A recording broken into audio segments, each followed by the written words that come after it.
Hello everyone, welcome to brain shocks. तो इस video में हम करने वाले हैं एचपीसीएल के previous year questions control system के। ठीक है, तो ये इंस्ट्रूमेंटेशन इलेक्ट्रिकल के दोनों मैंने कंबाइन कर दिए। ठीक है, जो पहले क्वेश्चंस आएंगे वो इलेक्ट्रिकल के होंगे, बाद वाले इंस्ट्रूमेंटेशन के। ठीक है, तो पहला क्वेश्चन है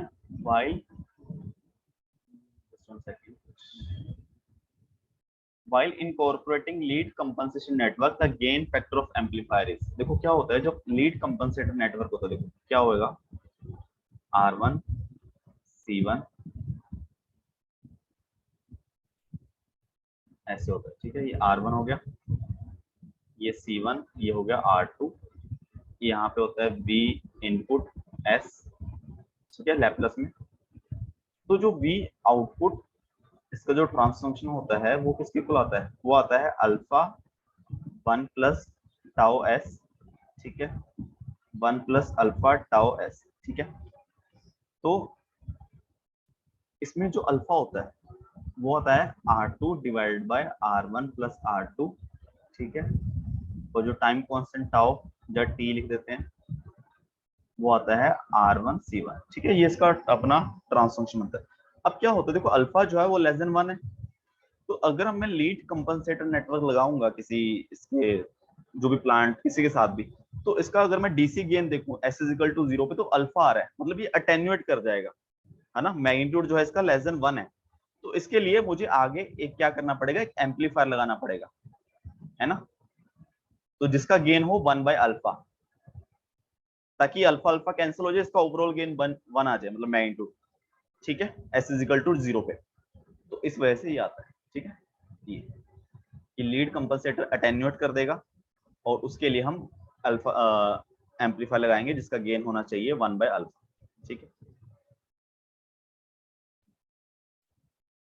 31st क्वेश्चन है, in signal flow graph the dash gain along any path from input to output not passing through any node more than once is forward gain path. बस सिंपल है, जो इनपुट से output तक जाता है उसको forward path बोलते हैं ना। सपोज करो ऐसा कुछ मान लो सिग्नल फ्लो ग्राफ, ये G ये H, ये हमारा इनपुट हो गया, ये मान लो आउटपुट हो गया। तो जो फॉरवर्ड पाथ ही होगा ना G, जो इनपुट से आउटपुट तक जा रहा है। लूप गेन क्या होगा, loop gain G into H। Feedback gain क्या है, H फीडबैक है ना। एंड क्लोज लूप गेन क्या होगा, G अपॉन 1 प्लस GH। अच्छा, ये पॉजिटिव फीडबैक है ना, 1 minus GH।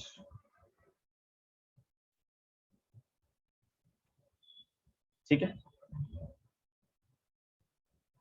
Which one of the following system is example of close loop control system. तो क्लोज लूप क्या है, टीवी रिमोट कंट्रोल है, ओपन लूप है, बस हमने इनपुट दी, टीवी पे चैनल चेंज हो गया। ठीक है, ऐसी तरह ट्रैफिक लाइट कंट्रोल, ये भी ओपन लूप सिस्टम है। अगर देखा जाए हमारा जो है सिस्टम अभी ट्रैफिक लाइट का, उसमें क्या है कि रेड लाइट है वो मान लो 10 सेकंड, ग्रीन लाइट है 20 सेकंड के लिए चालू हो जाए, येलो लाइट जो 3 सेकंड, ऐसा कुछ।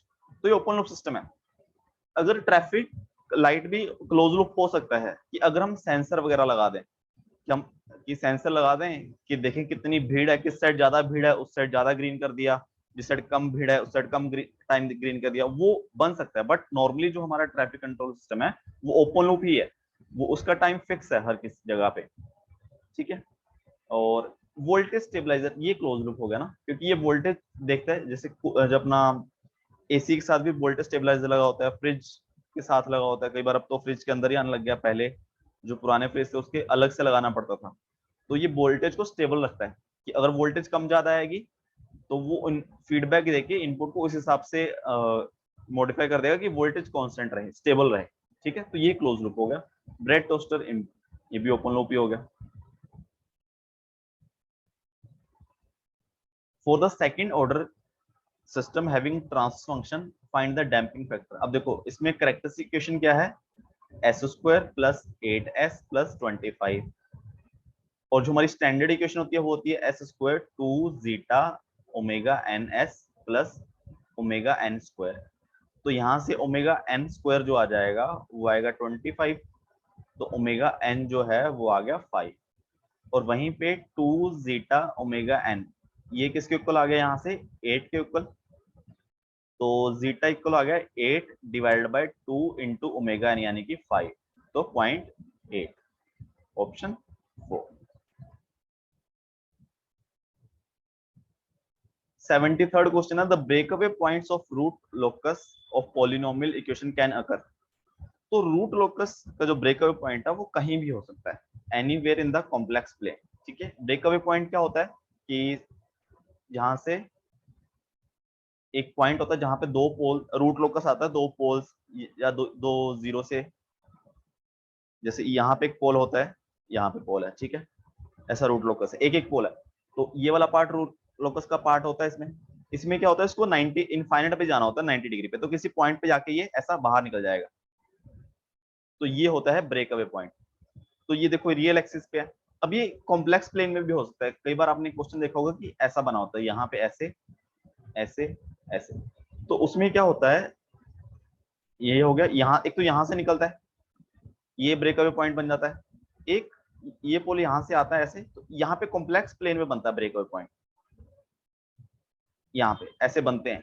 ठीक है, वो डिपेंड करता है हमारे क्वेश्चन पे, तो बनते हैं। ठीक है, तो फिर यहाँ से निकलता है वापस ऐसे।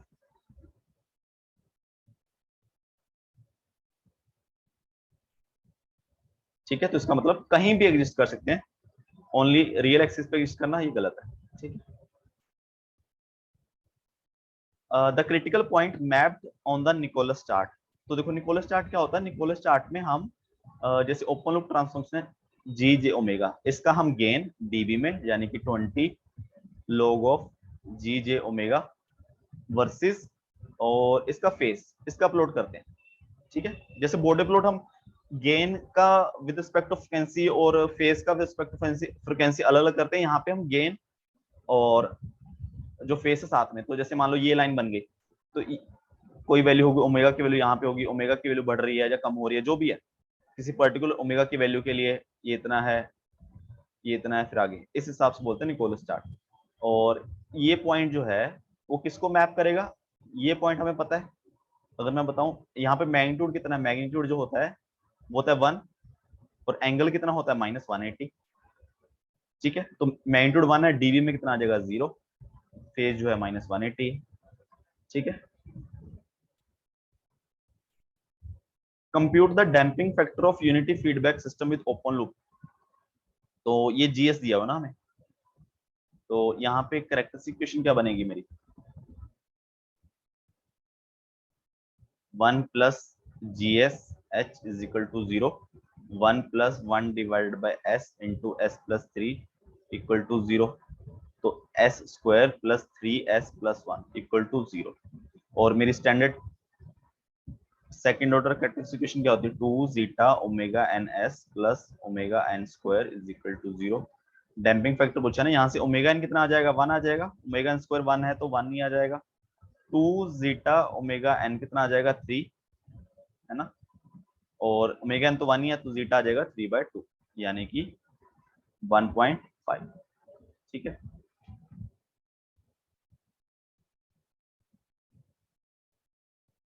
नेक्स्ट क्वेश्चन है, close loop transformation of A negative feedback is 10, feedback factor is 0.05, open loop gain कितना होगा। तो बस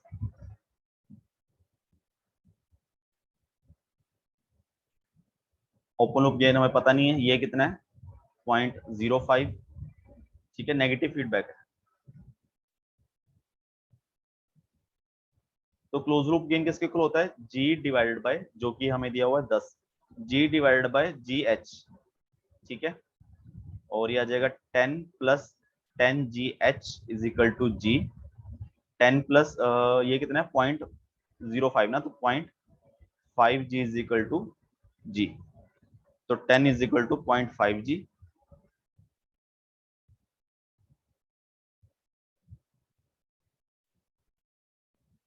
तो 10 will be equal to 0.5 of G, G कितना आ जाएगा फिर 20।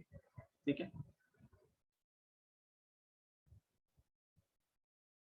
A system with impulse response is essentially a dash compensator used as dash filter। ये मुझे भी नहीं समझ आया क्वेश्चन यार। ठीक है, देखो लो लैग कंपनसेटर होता है, लो पास होता है, ये भी सही है, लीड कंपनसेटर हाई पास होता है, ये भी सही है, प्रोपोर्शनल ऑल पास होता है, ये भी सही है। अब इन्होंने पूछा क्या है वो मुझे समझ नहीं आया। ठीक है, इसको छोड़ दो फिर। In a positive feedback system if open loop gain is -100, feedback factor is 1/10, close loop gain. देखो क्लोज लूप गेन जो होता है ओपन लूप के लिए सॉरी पॉजिटिव फीडबैक के लिए वो होगा 1 minus 1 divided by G H, G divided by 1 minus G H. तो जी कितना है -100, 1 माइनस जी है -100 और एच है 10, तो आ जाएगा -100 डिवाइडेड बाय 1 प्लस 10 यानी कि -100 डिवाइड बाय 11, तो -9.09। ठीक है, पॉजिटिव बोला है इसलिए ध्यान रखना बस। Minimum order of transfer function of ideal LC circuit, LC tank circuit, LC tank circuit means, ठीक है, अगर मान लो मुझे z फाइंड करना है इसका टोटल, तो ये आ जाएगा ls, ये आ जाएगा 1/cs, तो दोनों को पैरेलल देख लो, zs कितना आ जाएगा इसका, दोनों पैरेलल में है तो ls into 1/cs divided by ls plus 1/cs, तो ये आ जाएगा l/c divided by lc s square plus 1 into cs, तो ls divided by lc s square plus 1, तो इसका कितना ऑर्डर है, ऑर्डर 2 है, s स्क्वायर है ना। Second order system has natural frequency 3 radian per second, unity damping factor, identifies transformation। तो बस क्या होता है, कैरेक्टरिस्टिक इक्वेशन क्या होती है, 2 zeta omega n s plus omega n square, तो ओमेगा n जो है 3, जीटा जो है 1, तो s square plus 2 into 1 into 3 यानी कि 6s प्लस 3 का स्क्वायर यानी कि 9 इज इक्वल टू 0, तो क्या बन जाएगी ये, ठीक है। Second order system has only imaginary conjugate pole, what is the damping factor. अब देखो डैम्पिंग फैक्टर किस पे डिपेंड करता है, पोल्स पे। अब इसने बोला ओनली इमेजिनरी पोल है यहाँ पे, तो यहाँ पे डैम्पिंग फैक्टर जीटा जो होता है वो 0 होता है। तो जैसे जैसे पोल्स ऐसे आते हैं, है ना, अब सपोज करो ऐसे कि मान लो पोल यहाँ पे है, जब कॉम्प्लेक्स प्लेन में होगा तो यहाँ पे जीटा क्या होता है, 0 से ज्यादा 1 से कम। उसी तरह मान लो दोनों पोल इक्वल आ गए, तो यहाँ पे जीटा हो जाता है 1। अगर दोनों फिर दोबारा यहाँ पे दो पोल रियल है और अनइक्वल है, इक्वल नहीं है, तो इसके लिए जीटा क्या हो जाता है, ग्रेटर देन 1, यहाँ पे होगा जीटा इज इक्वल टू 0। ठीक है, तो 3 सही। लास्ट क्वेश्चन है, compute the open loop DC gain if close loop transformation is 2s plus 6 2s square plus 10s plus 14। तो इसमें क्या करते हैं हम, तो मुझे क्लोज लूप से ओपन लूप बनाना है, तो बस न्यूमिनेटर को माइनस कर दो डिनोमिनेटर से, यहाँ पे माइनस कर दो 2s ये वाला, ठीक है, 2s प्लस 6, तो आ जाएगा 2s plus 6 divided by 2s square 10 minus 2s 8s plus 14 minus 6 8। तो डीसी गेन पूछा, यानी कि s को 0 पुट कर दो, यहाँ पे s को 0 पुट कर दूंगा तो मेरे पास क्या आ जाएगा 6/8 यानी कि 3/4 यानी कि 0.75। ठीक है, ये आ जाएगा। तो ये हमारा कंट्रोल्स में पूरे हो गए, तो आगे हम देखेंगे बाकी सब्जेक्ट। ठीक है, तो कुछ डाउट हो तो कमेंट कर देना, वीडियो को लाइक करना एंड चैनल को सब्सक्राइब करना। Thank you so much.